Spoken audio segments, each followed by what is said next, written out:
social issues are starting to creep in here as well. So, yeah.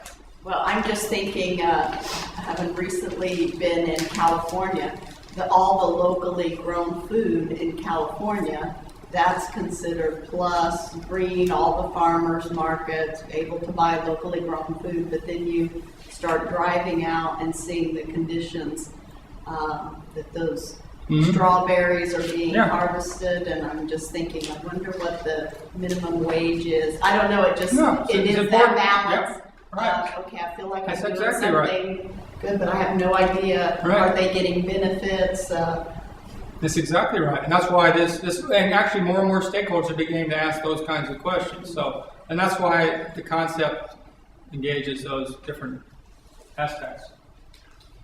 Now let's take it, to follow Andre's lead here, let's take it a little deeper. Let's talk about what this all translates to in terms of expected behaviors.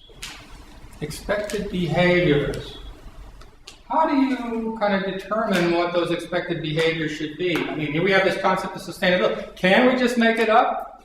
If you're trying to determine what this means, where do we go to find out what this means? Where do you go to find out what any word means? How do you determine what a word means? You're in charge of writing the Webster's Dictionary. You got a new word. How do you figure out what this word is going to mean? What do you do? You're the Wikipedia writer. You're the Wikipedia writer. How are you going to know? How are you going to define it in Wikipedia? Let's take a step forward. Put it in context. Yeah. Well, how do you know what the context is? Well, it strikes me that I like Aaron Kramer's quote in his most recent book that people that define sustainability are telling you more about themselves than they're telling you about the concept itself. And it seems to me that that maybe sustainability is one of those dynamic terms that in certain contexts has to take on the flavor of the organization that you're talking about. So let's not talk about sustainability. Let's talk about any new word. You want to find its meaning. Where are you going to go? How are you going to determine that? I guess you go to the general population and say what does this raise in your mind when I say this word? I mean, the meaning of the word is only important for the people that are going to be using it, right? Yeah. And so, yeah, you have another idea? No, that's what I was going to say. Yeah, you got to go out and see how it's being used, right?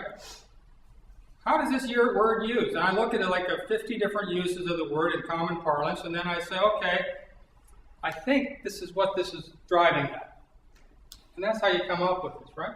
It's not that we just invent the meaning ourselves. Now, you can try to set a whole new course, but if you want to go out into the society and use this word and you have your own definition and everybody else kind of feels that it's this, what happens?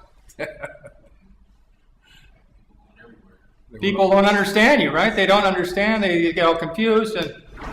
Well, the challenge to some extent with sustainability is that it's a mega trend, right? So if you go back to quality, you had Deming that really wrote the book on quality and used his own language, and that language was adopted. So you started out with what was the common definition.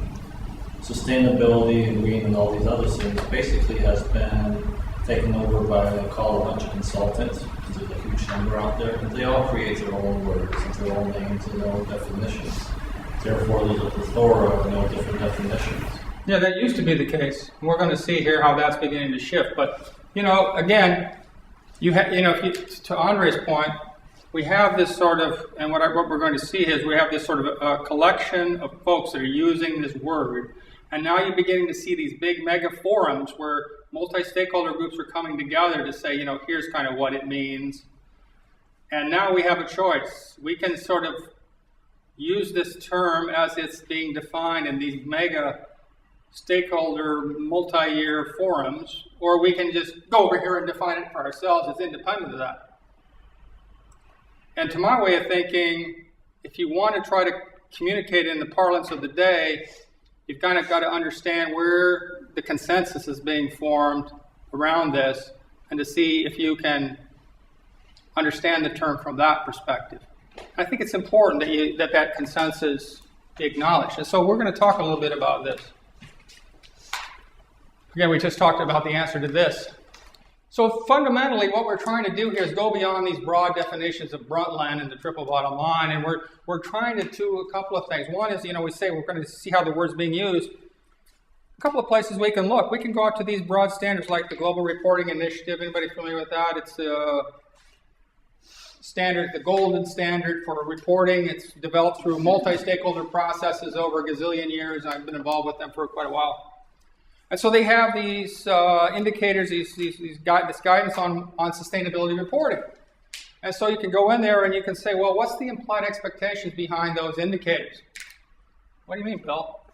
Well, I mean this. If I'm a stakeholder and if I'm GRI and I'm asking you to report on your hazardous waste, and I say, here, we want you to report to the public on your hazardous waste quantities, what's the implied expectation behind that data? Why do I even want to know? Why do the stakeholders want to know about your hazardous waste numbers?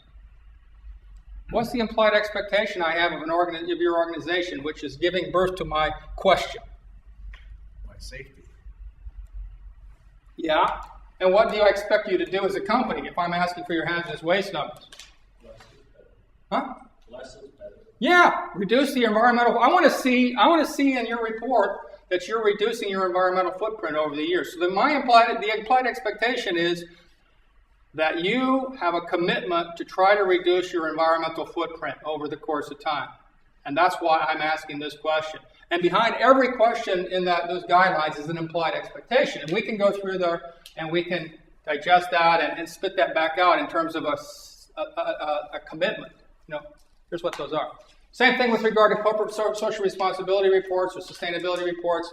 Why are people reporting there? There's always a implied expectation behind the data they're reporting. Why are they reporting on diversity? Again, there's an expectation that companies move in a direction of being more diverse and certainly reflecting that of their community.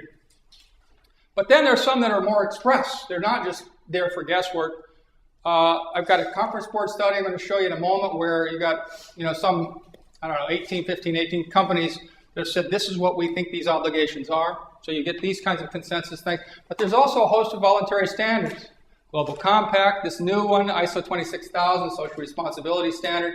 We'll show you some expectations there. The Sustainability Tracking, Assessment, and Rating System for universities, the STAR Community Index for governments. And then you're starting to see mandatory integrated reporting. Certainly in Europe, even some inroads in the SEC, where now it's not just reporting on your financial performance in those places, but you also have to include social and environmental information in your financial report. So those are creating expectations. So we can start looking at these different sources, you see, and understand a bit about where this is all going. And, of course, to be more specific, you've got for any particular company, you can take all of this stuff, and you can put it in the framework of those individual expectations of your own communities. Probably much along the lines of the folks we heard about, on the Mexican border, right? You're asking the same question. So, what commitments would you expect?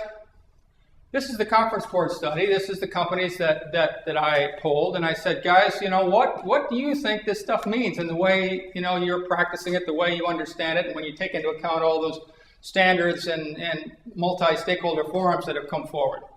And here's what they said. They said, well, Bill, here's a kind of sort of model policy that might reflect what we think this entails. We're talking about, the wise use of financial resources here. We've got this economic piece. Not only do we want the company to be prosperous over the long term, but we want our community to prosper as well, right? So there's sort of the internal and external aspects of the economic side of this, right? Our business is going to be positioned to survive, or we're going to help our community survive. So this is a critical part, they said, of sustainability. Fundamental being, these pieces.